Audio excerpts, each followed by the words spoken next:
ये कहते हैं घर में जिन्नात का साया है और वो पीर फ़कीर गोश्त से मना करते हैं। मेरी बहन को भी ये मसला है, कच्चा गोश्त आ जाए। ऐसा कुछ नहीं है, ये ऐसा कुछ नहीं है। जब आप एक वहम पाल लेते हैं, वो वहम फिर आपका यकीन बन जाता है। ऐसा कुछ नहीं है। बाकी जिन्नात होते हैं और ये खराबियां करते हैं, और लेकिन पाकिस्तानी कौम का और इंडियन कौम का ज़्यादा बेड़ा गर्क जिन्नात ने किया है। बहुत परेशान रहते हैं। जिन्नात आते हैं उस आदमी पर जो सुबह नमाज फजर अदा नहीं करता। जिन्नात आते हैं उस आदमी पर जिसने अपना वॉशरूम अटैच बनाया हुआ है, उधर वॉशरूम हर वक्त आके जिन्नात रहते हैं। पहले वॉशरूम दूर थे, जिन्नात कमरे से दूर रहते थे। जिन्नात आते हैं हैज़ वाली औरत के हैज़ पर। आज की औरत हैज़ के साथ उसके अपने कपड़े वॉशरूम में रखती है।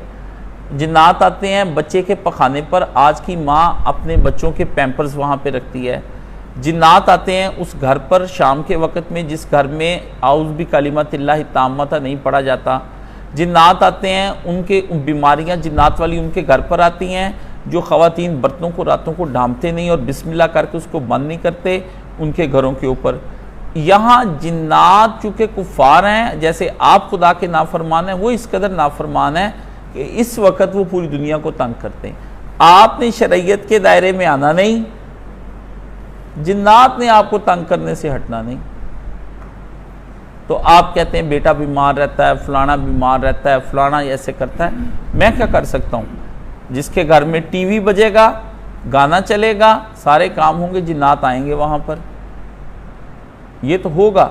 और मज़े की बात सुनो, हराम की कोठी के अंदर रहते हो, जिन्नात बिल्कुल ही ना आए, ये कैसे हो सकता है? जिन्नात तो छोटी छोटी बातों में आ जाते हैं। ये तो कोठी हराम के पैसे की बनी है, घर हराम के पैसे का है, फ्लैट हराम के पैसे का है, झुग्गी भी हराम के पैसे की है, ये तो मोटरसाइकिल हराम के पैसे की। तो हर हराम चीज पर जिन्नात जब आएंगे तो एक्सीडेंट तो होंगे। गाड़ी पता नहीं कैसे गिर गई, कैसे लग गई,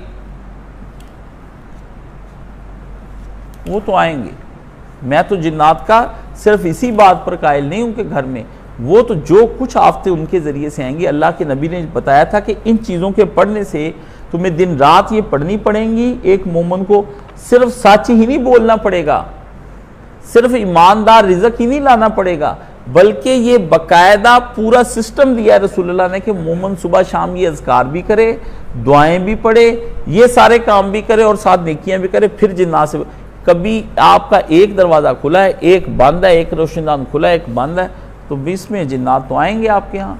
तो इसमें मैं कोई मदद नहीं कर सकता। IVF से बच्चा, देखिए IVF से जो बच्चा होता है, इसके बारे में देखिए कि माँ का भी मादा तौलीद और बाप का मादा तौलीद लेकर के उसमें से कमज़ोर जरासीम निकाल के कुछ अच्छे बुरे डाल डूल के उसको उसी माँ के पेट में रखते। ये इस हद तक तो जायज़ था अगर इसको इस तरह से होता।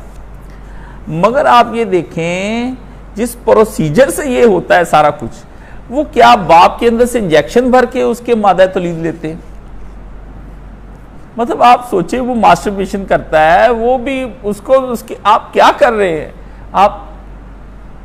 और कैसे ये मुमकिन है कि वो मादे को उसी मादे को उसके अंदर डालेंगे जब क्योंकि उन्होंने अपना अदारा कामयाब करना है, तो वो कहते यही हैं कि ये आपका मादा है, लेकिन वो किसी और का मादा ला के उसमें मिला के ताकतवर मादे को मिक्स करके इनको दे देते हैं और ये कहते हैं ये आपका मादा है। वो फिर आप उस मादे का ना सोचें, उस मादे को इस्तेमाल करने वाले लोग जो इस पूरा मुल्क क्या अमेरिका लंदन वो भी करप्ट लोगों से भरा पड़ा है। उधर से तो आती करप्शन पहले, ये वहां के लोगों को एक गलत फहमी कि वहां करप्शन होती ही नहीं, ऐसे काम होते नहीं।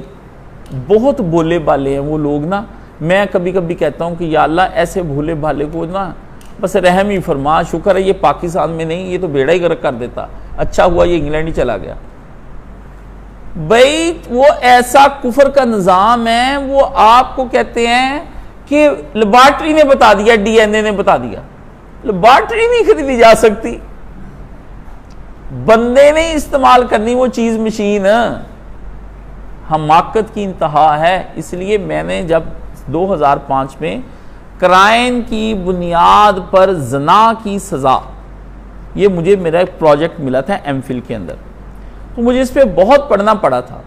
मैं उसमें कंफ्यूज हो गया एक जगह पे आके, तो मैंने मौलाना साहब को फ़ोन किया, अपना पूरा थीसिस उस पर बताया कि ये मैंने एक प्रोजेक्ट किया है, इस प्रोजेक्ट में मुझे ये परेशानियाँ आ रही, मौलाना मौदूदी ये लिख रहे हैं, फलाना ये लिख रहा है, फलाना ये लिख रहा है।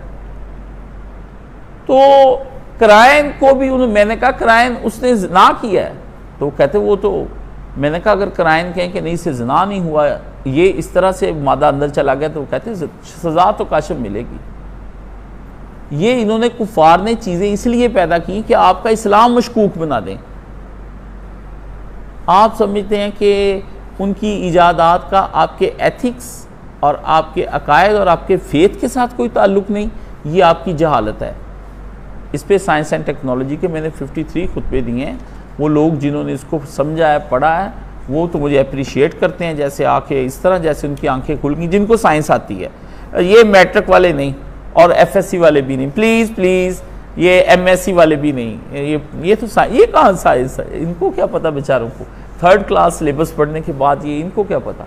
वो लोग बात करें जो अभी ताज़ा यूरोप से फिलोसफिकल साइंस पढ़ कर आए हैं, वो बात करें हमसे। ये तो बिल्कुल ही ना, डॉक्टर्स इंजीनियर्स पढ़े रहें, ये जाएं जाके, ये क्या है, ये डॉक्टर भी क्या होता है, प्लम्बर ही होता है जिस्म का,